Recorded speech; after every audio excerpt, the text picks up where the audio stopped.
Assalamualaikum warahmatullahi wabarakatuh. A'udzu Oh, billahi minasyaitonir rajim. Bismillahirrahmanirrahim. Alhamdulillahirabbil alamin wassalatu wassalamu ala Rasulillah sallallahu alaihi wasallam. Sobat-sobat Logik Muslim, akhirnya kita ketemu lagi dan kali ini saya juga masih ditemani sama Kodondi lagi nih. Alhamdulillah. Assalamualaikum warahmatullahi wabarakatuh. Waalaikumsalam warahmatullahi wabarakatuh. Sehat kok? Alhamdulillah. Kok itu jaket keren amat? Buset. Ini gini-gini pemberian Mama Radikal nih. Dari Mama Garut. radikal. Dari Garut. Eh, Dari Majelis Taklim Al-Kaswa. Al-Kaswa. Nah, belum lama kemarin saya diundang ke sono. Hah? Dapat hadiah begini. Ada satu lagi Kan nggak? nggak? Ada di sono. Kirain buat saya ada gitu. Ada di toko banyak. Nah, selain ini dapat apa lagi? Sepatu biasanya? Oh, ada dong sepatu, ada hiasan dinding, ada dodol Garut, ada. Oh, Wah, barokah komplit. banget. Oh, barokah banget. Alhamdulillah tuh Mama emang perhatiannya tuh gila bener. Ah, Perhatian totalitas itu mah. jadi pulang mobil penuh dong. Mobil penuh, jok belakang penuh. Ngelihat ke belakang dia nggak bisa dari Nggak spion. bisa, dari English spion luar. Kalau kena polisi ketangkep tuh kok. Gara-gara Nggak mama kelihatan. radikal ya. Nah, gitulah pengalaman ya, pengalaman. Alhamdulillah. Kemarin saya bener diundang ke Majelis Taklim Al-Kaswa itu, Ah. saya juga terkesan. Ah, Dibawa ke sebuah sekolah. ah. Sekolah ini tempat sekolah menengah atasnya Ustadz Adi Hidayat. Oke. Nah, di Garut. Itu yang punya gurunya itu cerita sama saya. Hah? Waktu Adi Hidayat masih sekolah di situ, Iya. itu ngerepotin banget. Kenapa emang tuh? Sering gonta-ganti guru, katanya. Karena Guru kasih rumus, dikoreksi sama Ustadz Adi Hidayat. pinteran Iya. Ustadz Adi Hidayat. Dikoreksi, akhirnya dia mundur, cari guru lagi, ganti lagi, nanti begitu lagi. Malu berarti. Bolak-balik ganti guru, katanya. Gurunya malu ya. Jadi Ustadz Adi Hidayat itu sebenarnya memang kayaknya harusnya dipercepat tuh. Nggak Apanya? boleh sekolah menengah, kalau udah tahu pinter gitu Oh, langsung di kuliah. akselerasi. Iya, Akselerasi. harusnya. Jadi bikin malu guru-gurunya ya kok. Kepinteran kan. Masya Allah Ustadz kita. Kalau Ustadz Adi saya Hidayat. minteri kok. Oh, minteri. Minteri sosok pinter. Iya, iya, iya. Ya, Kok itulah. tadi kan kita ngomongin mama radikal nih. Hmm, Nah ini ada tuduhan dari agama-agama lain, penganut-penganut agama lain, hmm, bahwa Nabi Muhammad itu sallallahu alaihi wasallam radikal. Karena beliau itu panglima perang kan. hmm. Dan ada tuduhan juga bahwa Islam itu disebarkan dengan pedang. Oh. Nah, menurut Kodondi benar nggak sih itu? Kalau disebarkan Tudingannya. dengan pedang, Hmm, ada benernya, ada enggaknya. Oke. Ada benernya, ada enggaknya. Ada benernya apa? Ya, pada waktu itu memang pada zaman itu Hmm, penguasaan wilayah itu kan memang dengan pedang. Oke. Ya, Nah, belum pakai meriam gitu. ya, ya. Pada waktu Belum itu. ada senjata ya. Iya Belum kan? ada senjata jual. Iya. Nah, kalau dengan pedang ya betul, tetapi Hmm, eh, penyebaran agama Islam yang dengan pedang itu memang ada ada kayak semacam dua cara gitu. hmm, Cara yang pertama untuk memang dakwah. dakwah. Yang kedua caranya adalah karena memang sebagai liberator gitu, pembebas. Pembebas. Jadi kalau ada orang-orang Islam yang tinggal di suatu negara yang mereka tertindas, Ah, nah pasukan Islam ini yang membebaskan, hmm. akhirnya menjalankan syariat Islam di negara itu. Gitu. Nah, maksudnya yang dakwah dengan pedang tuh gimana? Ya kalau yang dakwah dengan pedang kan, ya memang kan daerah itu kan memang dikuasain oleh orang-orang atau bangsa-bangsa yang dulu kalau misalnya ada Persia, ada Romawi kan. Ah, Ya memang itu kan negara yang memang pada waktu itu memang harus perang iya. untuk menguasai wilayah-wilayah gitu. Nah, Arab Saudi sebelum timbulnya yang disebut dengan Islam, Hmm. itu kan nggak dilirik sama dua negara yang gede ini. Oh, Dua negara ini kan dua negara yang adidaya gitu iya, lah. iya. Arab nggak dilirik karena udah tanahnya tandus, Tandus. nggak ada apa-apa Kering gitu. ya. Ngapain siapa yang mau nguasain gitu. Iya, iya. Tapi pada waktu Islam ini timbul, Hmm, mereka sudah punya kekuatan militer, hmm, terus berani nantang gitu. hmm, Nah, udah perang gitu. hmm. Nah, justru kejayaan Islam pada waktu itu, pada waktu masa pemerintahan Nabi Muhammad SAW dan diteruskan dengan khalifah-khalifahnya, Hmm. itu justru menjadikan sebuah kayak semacam penilaian bahwa Islam pada waktu itu tuh dianggap hebat gitu loh. Hebatnya apa? Karena punya pasukan kecil tapi bisa melawan negara yang besar gitu. Hmm. Dengan jumlah tentara yang besar gitu. Iya, iya, iya. Nah, tapi memang kalau dibilang disebarkan dengan pedang, tidak semuanya benar, tapi juga tidak semuanya salah. Ada yang disebarkan dengan pedang memang dalam rangka untuk dakwah. Tapi kalau yang lainnya adalah untuk membebaskan orang-orang Muslim di suatu negara yang tertindas. Dengan Itu pengertian begini nggak sih, dakwah dengan pedang tuh masuk Islam nggak loh? Masuk Islam nggak loh gitu? nggak ada.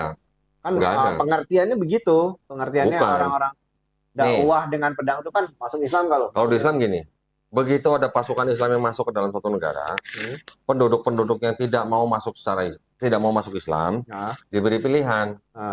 Lo mau tinggal di sini tapi bayar jizyah, atau lo mau keluar dari sini, nggak dibunuh.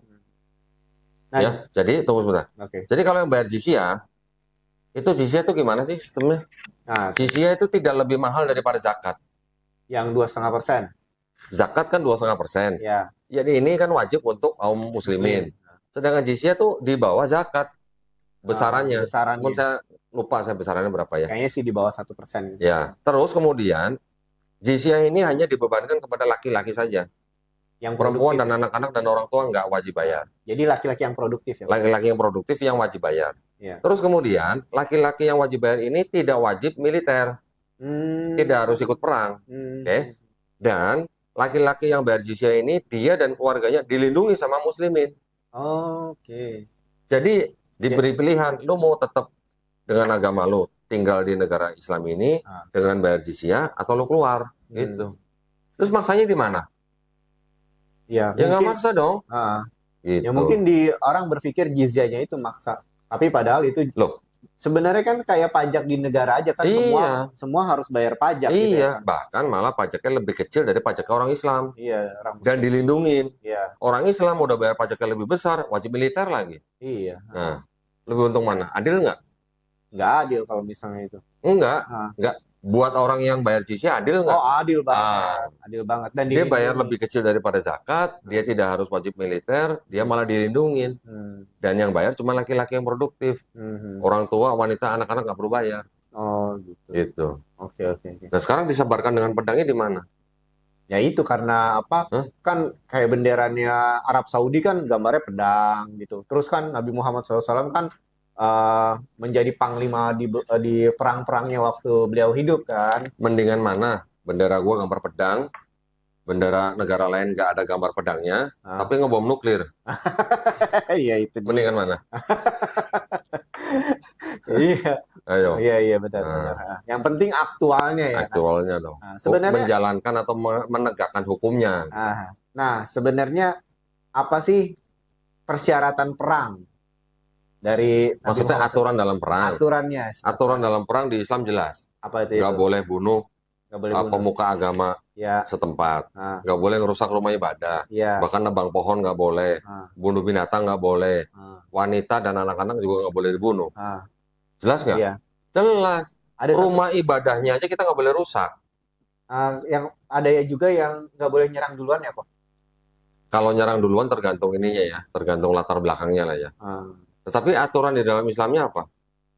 Orang tua nggak boleh dibunuh, wanita dan anak-anak nggak boleh dibunuh, rumah ibadah nggak boleh dirusak, binatang nggak boleh dibunuh, bahkan tanaman aja nggak boleh ditebang. Sampai tanaman aja nggak boleh ditebang. Ada itunya, ada riwayat. Ada, hadisnya ada. Itu dari zaman sejak Khalifah Abu Bakar memimpin perang, itu aturan sudah ditegakkan. Seperti itu. Dan itu sebenarnya jadi piagam PBB ya? Iya, itu cikal bakal dari jadi ini aturan-aturan perang yang ada sekarang gitu. Itu diambil. Nah, ini salah satunya apa kita belajar bahwa ternyata piagam PBB itu diambil dari peraturan perang. Banyak hukum dalam Islam yang diambil oleh negara sekuler. Banyak, termasuk hukum waris. Iya. Diambil nggak? Diambil. Nikah juga ada sebagian yang diambil. Gitu. Nah sekarang kalau di Bible gimana? Wanita yang belum bersetubuh dengan laki-laki yang boleh hidup, yang sudah pernah bersetubuh bunuh.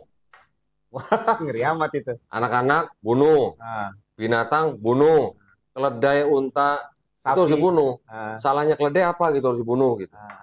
Ya, coba tanaman gitu. Bahkan yang dibilang ada ayat yang bilang yang bernafas dibunuh. Ngeri amat. Ada ayatnya. Kita lihat. Nah, jangan asal ngomong loh kalau nggak ada datanya, nggak ada. 1 Samuel 15:3. Bacain dah. Jadi ini 1 Samuel 15 ayat 3.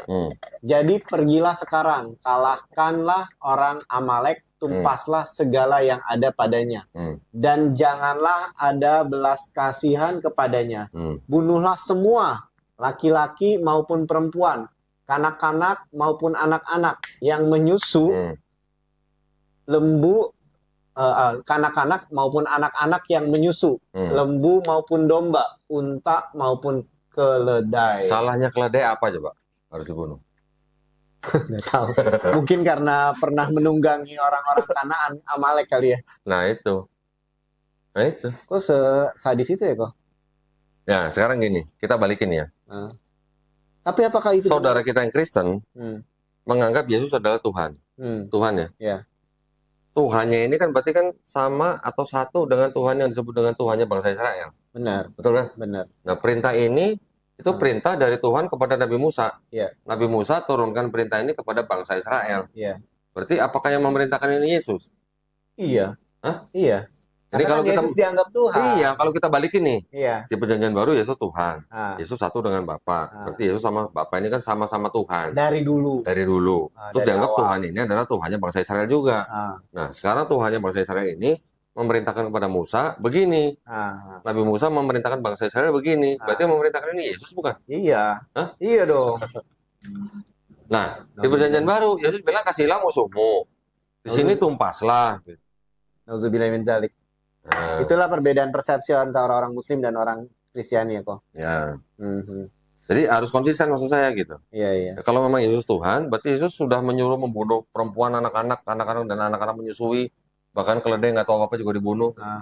Nah, ada tuh kok di komen Logic Muslim yang bilang gini, saya nggak pakai namanya Perjanjian Lama. Nah, kalau nggak pakai kok ada di kitabnya? Nah, saya karena itu sudah nggak terpakai untuk sekarang gitu. Jadi jadi jangan ngomongin saya tentang Perjanjian Itu Lama. kenapa nggak dibuang? Ya, saya bilang begitu gitu. Saya bilang begitu. Tuh lihat tambahin lagi. Ulangan 20 ayat 16. Ulangan 20 ayat 16. Tetapi dari kota-kota bangsa-bangsa itu yang diberikan Tuhan Allahmu kepadamu menjadi milik pusakamu. Janganlah kau biarkan hidup apapun yang bernafas. Waduh. Keledai juga bernafas, pokoknya dibunuh. Harusnya bakteri juga ya kok. Bakteri, virus-virus, gimana bunuhnya tuh kok? Nah, gimana? Akhirnya dinuklir kali. Nah, itu. Jadi nggak ada yang bernafas sama sekali tuh kalau dinuklir. Kalau di Islam malah ada aturannya, nggak boleh ya bunuh orang tua, pendeta, rumah ibadah nggak boleh dihancurin, binatang nggak boleh dibunuh, tanaman aja nggak boleh ditebang. Ada juga kisahnya yang Nabi Muhammad SAW lagi jalan, terus bilang sama pengikut sahabatnya jangan lewat situ karena ada semut nanti injak gitu. Bisa, ya. Itu juga ada. Nah, tapi kalau begini kita bandingkan begini gimana? Berarti ini yang nyuruh Yesus berarti? Hah? Iya. Katanya Yesus kan Tuhan. Iya, dari dulu. Berarti yang nyuruh ini Yesus berarti? Bertentangan nggak dengan yang di Perjanjian Baru? Bertentangan. Ya, mungkin karena Yesus alaihissalam di semasa hidupnya di bumi, semasa hidupnya tidak pernah berperang kali ya, kok. Ya. Yesus kalau di Bible, di Perjanjian Baru, itu kan memang bukan pimpinan pemerintahan, bukan pimpinan militer. Hanya pimpinan agama. Iya, dia hanya dai lah. Dai, ya. Cuma dai atau utusan gitu lah. Iya. Nggak ngurusin militer, nggak ngurusin pemerintahan. Kan dia bilang kerajaanku bukan dari sini. Kerajaanku dari atas. Berarti kan nggak ngurusin pemerintahan yang ada di dunia. Iya. Maka terus akhirnya dipakai sebagai apa? Sebagai dalil bahwa kalau dibandingkan Yesus dengan Nabi Muhammad SAW, jauh lebih bagus ajaran Yesus karena tidak mengajarkan perang, tidak pernah bukan pimpinan militer gimana membunuh gitu loh. Punya pasukan juga enggak gitu loh. Punya murid cuma 12. Kita juga sedikit. Nah, tapi yang penting kan all about love. Iya nggak sih kok? Ya itu nanti lebar lah gitu. Gitu. Nah sekarang kalau kita bandingkan, Yesus kan bilangnya kasihlah musuhmu. Ya. Terus yang melakukan kolonialisasi itu orang-orang apa? Perang Dunia Pertama. Kolonialisasi. Yang memulai Perang Dunia Pertama siapa? Yang memulai Perang Dunia Kedua siapa? Orang-orang mana? Apakah orang-orang Islam? Nah, ya. Terus yang melakukan kolonialisasi itu orang yang beragama apa? Iya, iya. Yang sebelumnya Perang Dunia Pertama Kedua gitu. Ah, Siapa? yang paling Orang-orang Eropa yang beragama Kristen kan? yang 3G itu ya, Dengan 3G. 3G. Ya, goal, glory, gospel. Ah. Tapi yang benar sebenarnya gospel dulu. Gospel, goal, glory. Oh, Sebenarnya gospel ini nomor 1 sebenarnya. karena dulu negara itu kan berdasarkan agama ya, bukan Nah, sekuler. nah ya, Ko. sekarang berarti kalau mereka menuduh Islam disebarkan dengan pedang, Ah, kalau Kristen disebarkan dengan apa kalau gitu? dengan penjajahan. Dengan bedil gitu, Iya. dan dengan meriam gitu. Ah, Nah, kan gimana? dulu di Bible belum nggak ada namanya Maryam. Ada Maryam dulu. Mary. Mary ada, Bible yang pakai kata Maryam ada. Ada ya? Ada. Bible Arab. Enggak, Bible bahasa Indonesia. Oh gitu Pakai ada. Maryam, ada malaikat Jibril malah. Dan Isa Al-Masih juga ya? Isa masih. Itu tuh keluaran tahun berapa Bible itu? Gue mesti nyari dulu. Gue juga lupa-lupa ingat yang Yang mana. waktu itu engkau kasih lihat ke Nih. itu kan? Maryam, malaikat Jibril. Nih. Di Matius apa di Lukas ya?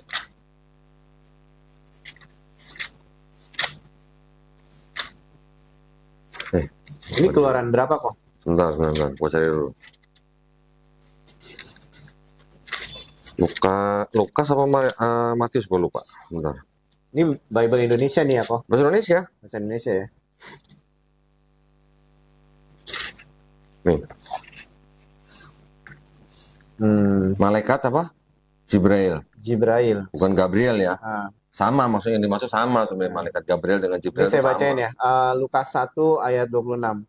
Pada bulan yang ke-6 masih pakai J ya kok? Yang ke-6, maka malaikat Jibril itu disuruh Allah ke sebuah negeri di Galilea yang bernama Nazaret. Nah, ayat ke-27. Kepada seorang perawan yang bertunangan dengan seorang laki-laki bernama Yusuf, keturunan Daud, maka nama perawan itu Siapa? Maryam. Coba di zoom. Maryam. Sini. Siapa? Maria apa Maryam? Yang ini ya, ini ya.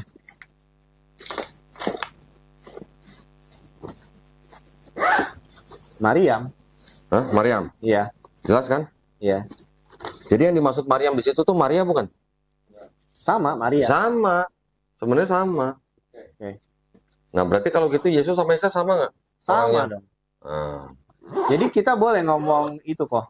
apa? Yesus Kristus alaihissalam tuh boleh? Boleh. Boleh. Kenapa nggak boleh? Oke. Boleh. Nih.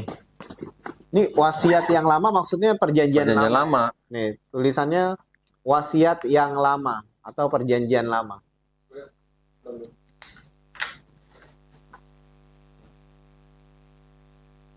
Nih, lihat lagi sini. Siapa penerbitnya? Nih, siapa? Tunjukin nih. Oh, iya.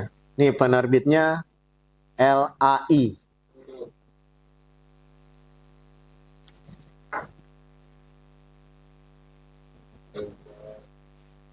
Autofokus aja, autofokus.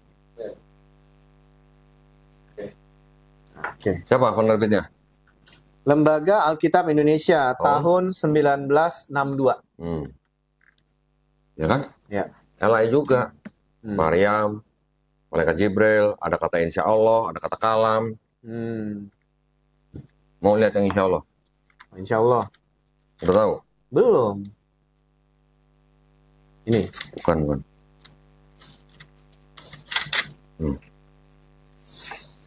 Tunjukin nih, insya Saya Allah. baca ya, insya Allah. Ini dari Yakobus. Ini Yakub tulisannya. Sama. Yakub sama. Kalau sekarang Yakobus kan? Iya. Dulu Yakub kali ya, sama ya. Yakobus kalau bahasa Inggrisnya apa? Jacob. Sotoy. Iya kan? Kalau Jacob, Yakub sama. Tapi kalau Yakobus, James. Oke, James. Oke. Nah, tunjukin tuh yang di garis merah tuh.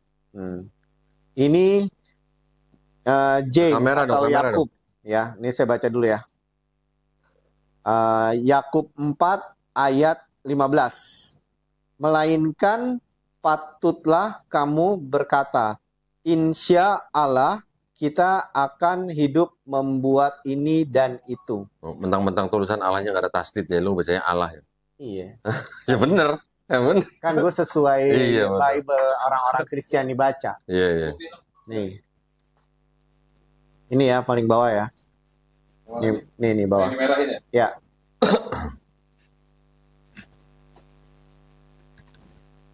Tahan.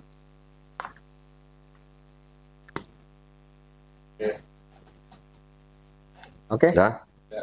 Ya. Nah, jadi maksudnya apa ada kata-kata seperti itu?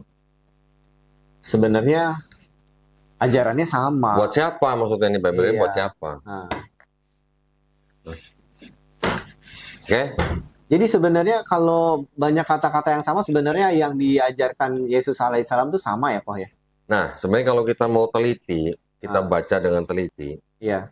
ajaran Yesus di dalam 4 gospel, Hmm. Matius, Markus, Lukas, Yohanes. Hmm. Sebenarnya Yesus nggak pernah ngajarin Kristen, tapi Yesus sebenarnya mengajarkan Islam, Tauhid. Tauhid. Hmm. Yesus menyuruh setan menyembah dan berbakti kepada Tuhan Allahmu, Bapa, maksudnya Hmm. dengan segenap hatimu, segenap kekuatanmu. Hmm.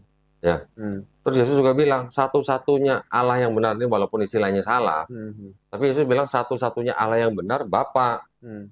Yesus utusan. Hmm. Yesus bilang lagi nanti di Yohanes 13:16, seorang hamba tidak lebih tinggi daripada yang tuannya. Hmm. Seorang utusan tidak lebih tinggi daripada yang mengutus. Hmm. Berarti Yesus tidak lebih tinggi daripada Bapa. You know, Iya. Yesus mengaku utusan. Iya. Banyak sekali ayat-ayat Yesus bilang Yesus utusan. Hmm. Yesus juga bilang Yohanes 13:16, seorang hamba tidak lebih tinggi daripada tuannya. Hmm. Seorang utusan tidak lebih tinggi daripada yang mengutus. Nah, berarti Yesus kan tidak lebih tinggi daripada Bapa. Kan Bapa yang mengutus Yesus. Itu. Ah. Terus Yesus mengaku punya Tuhan. Hmm. Karena itu apa namanya? Katakan kepada saudaramu, aku akan pergi kepada Bapakku dan Bapamu, Tuhanku dan Tuhanmu. Hmm. Kalau di Bible tulisnya Allahku dan Allahmu. Hmm. Nah, kalau Yesus Tuhan atau Yesus Allah, Yesus punya Allah gitu atau punya Tuhan kan Iya, iya. enggak.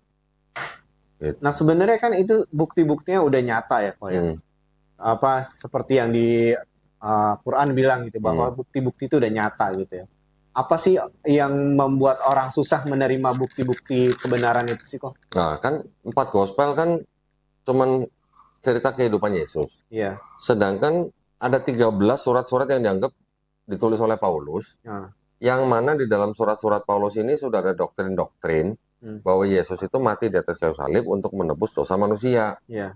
Nah, ini ajaran Yesus atau ajaran Paulus? Oh. Nah, gitu. Kan gitu. Aha. Sedangkan 4 gospel, Hmm. surat-surat Paulus 13, ini sebenarnya yang ditulis duluan ini yang Paulus. Nah lu Dari tahun 48 Masehi 48 sampai kira-kira 65 atau 67 Masehi. Nah. Baru habis itu Markus.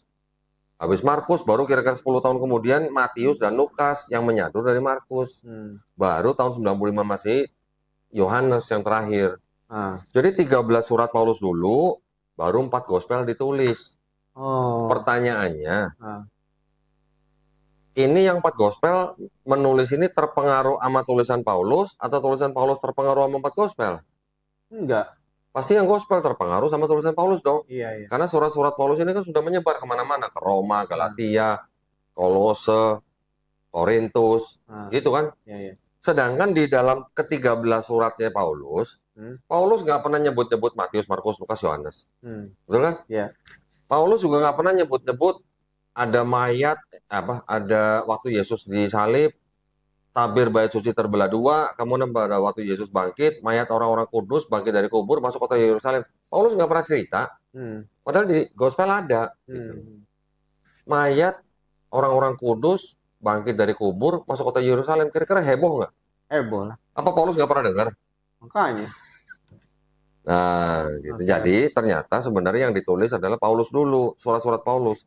Dari 13 surat Paulus ini, ternyata yang benar-benar dianggap sebagai tulisan Paulus cuma 7. Yang 6, siapa nulis? Nggak tahu. Paulin. Paulin siapa? Paulin bukan cewek. Pengikut Paulus. Orang-orang yang mengikuti pemikiran Paulus. Oh, oke. Ya, oke. Kesimpulannya gimana jadinya, kok?